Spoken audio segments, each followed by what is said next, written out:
y está localizada en el tercio superior de la curvatura mayor. Zona marcapaso.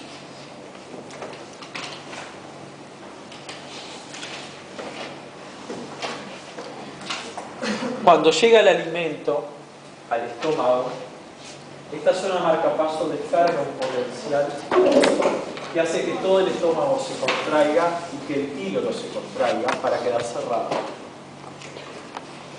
¿Cómo es, profe? Cuando llega el alimento al estómago, la zona marcapaso origina un estímulo que desciende hacia el píloro y que hace que el píloro se contraiga, cerrando la comunicación con el duodeno. ¿Está en el fundus o en el cuerpo de la zona? Está en el tercio superior de la curvatura mayor, ¿ah? A nivel del cuerpo, no del fundus, ¿ah? Y luego, a medida que se va dando el proceso de digestión de los alimentos, esta zona marcapaso va generando estímulos graduales que van desencadenando los distintos movimientos propios del músculo liso del estómago. Esto es el esfínter pilórico y el conducto pilórico. Vamos a hablar de algo un poco más complicado que se acaba. Acá abajo. ¿Está? En la unión esófago-gástrica. ¿Ustedes tuvieron clase ya de esófago? ¿Hablaron algo del esfínter esofágico inferior? No hablaron nada.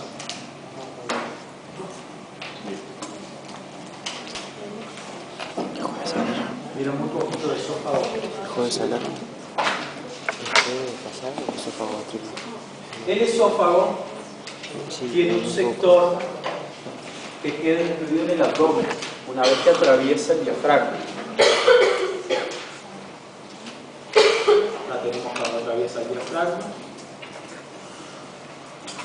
Este segmento del esófago que queda en el abdomen mide habitualmente 1 a 2 centímetros como mucho de longitud.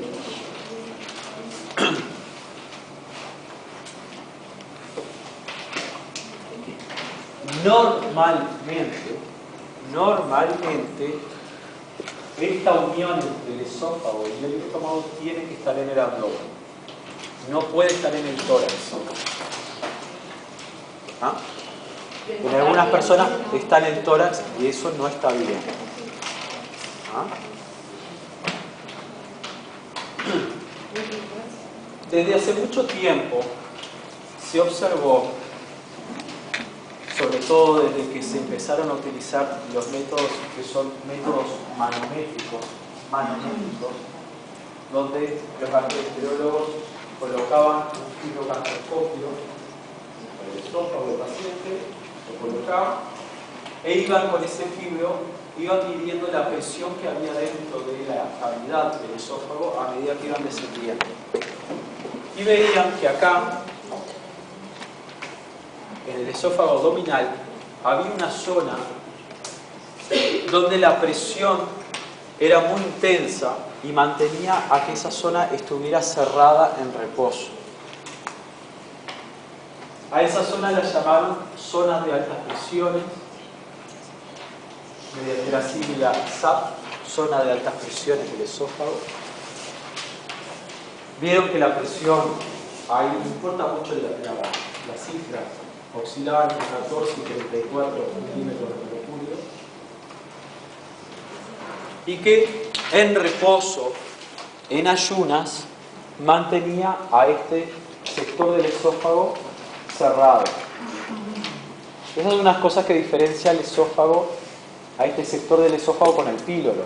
En ayuno, el esófago está cerrado en la unión con el estómago, pero en cambio el píloro está abierto.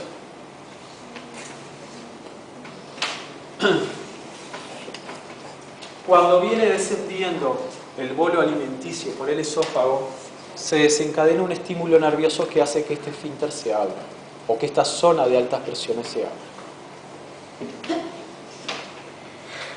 Pero una duda, cierra el diafragma o hay un esfínter más que también? Ahora vamos a ver. Justamente por haber descubierto esto se descubrió en los años 80. ¿Ah? A partir de eso, los cirujanos y anatomistas se pusieron a buscar a ver si esto se debía a que el diafragma se contraía con la respiración y ocluía el esófago, o se debía simplemente a que hay un esfínter ahí abajo que cierra. En realidad, cuando fueron a estudiar qué era lo que hacía el diafragma sobre el esófago cuando se contrae, vieron que en vez de tratar de cerrarlo, lo abría, porque está anclado y hace este tipo de movimiento en la inspiración el diafragma. O sea que ahí no estaba el fondo. Empezaron a ver un poco más y vieron que a este nivel existe un esfínter que se llama esfínter esofágico inferior. Porque hay uno superior que no sé si lo habrán dado, pero hay un superior. Esfínter esofágico superior. Inferior.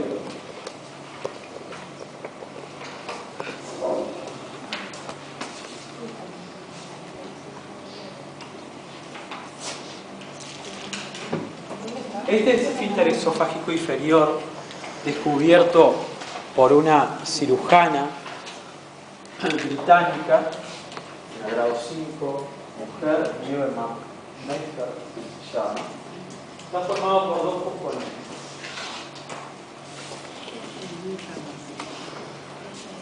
Fibras de disposición circular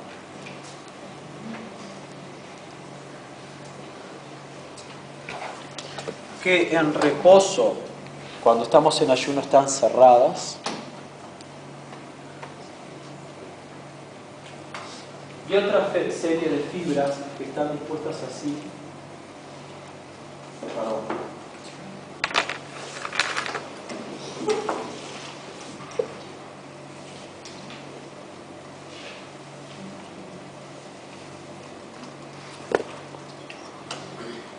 Que no es que sean circulares, no están así. Es como si fuera una fibra que están dispuestas así, en torno al tubo, en la herradura. Y cuando se contraen, hacen este movimiento. Al contraerse, hacen este tipo de movimiento. A este tipo de fibras se le llama fibras en herradura o fibras en cabestrillo. Y estos dos tipos de fibras son, este tipo de músculo es el responsable de la presencia de esta zona de altas presiones. ¿Y pero el reposo está cerrado también? El reposo está cerrado. ¿Y en qué otro momento te parece que está cerrado? Cuando se está produciendo la digestión. ¿Ah? O sea que él se abre para permitir el pasaje del alimento, pero inmediatamente se cierra para que ese alimento no vuelva para atrás. ¿Ah?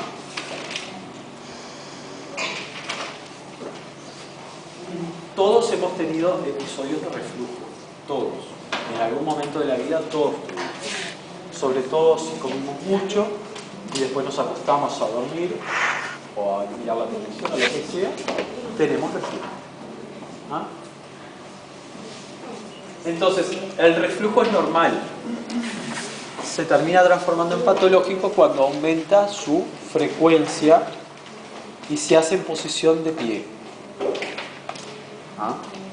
Lo cual ya no es normal. Para evitar el reflujo del alimento para atrás,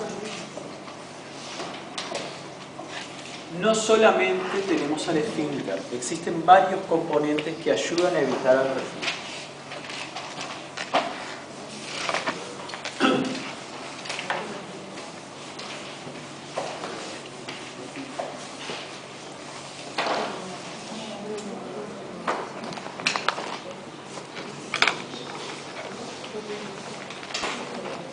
Tenemos, por un lado, el esfínter esofágico inferior.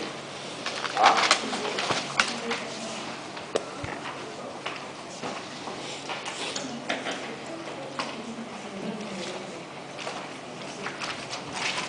hay otro componente importante que permite evitar el reflujo si ustedes miran el dibujo que hicieron del estómago.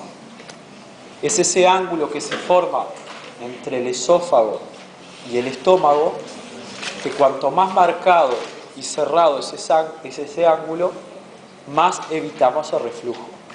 ¿Cómo se llamaba ese? El ángulo de Kiss.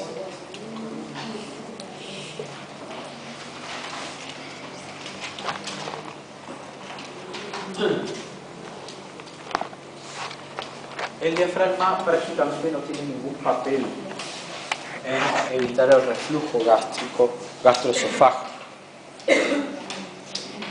¿Qué cosas les parece a ustedes por sentido común aumentan la probabilidad de que se produzca reflujo?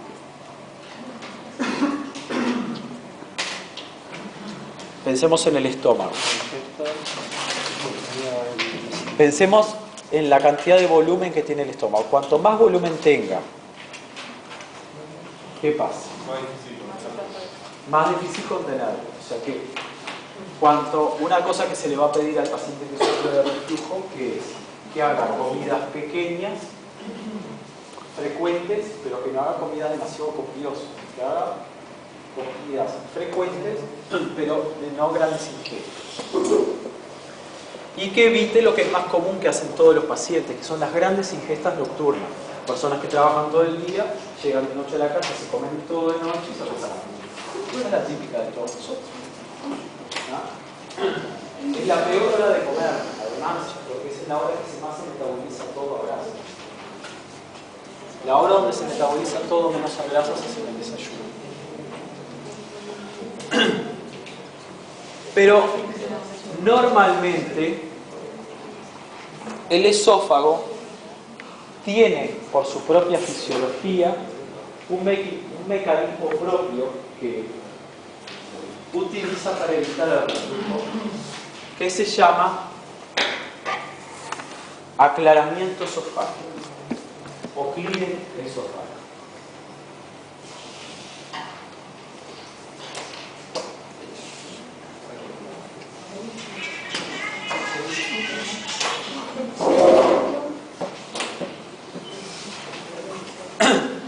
¿Qué es el aclaramiento esofágico?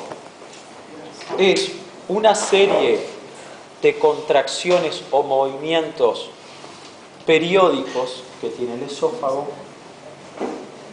donde el esófago, si ustedes lo imaginan como un conducto largo, hace este tipo de movimientos.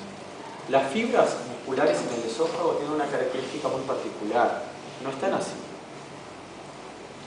Las fibras musculares en el esófago están en disposición helicoidal, como en el ADN. Entonces, cuando el esófago se contrae,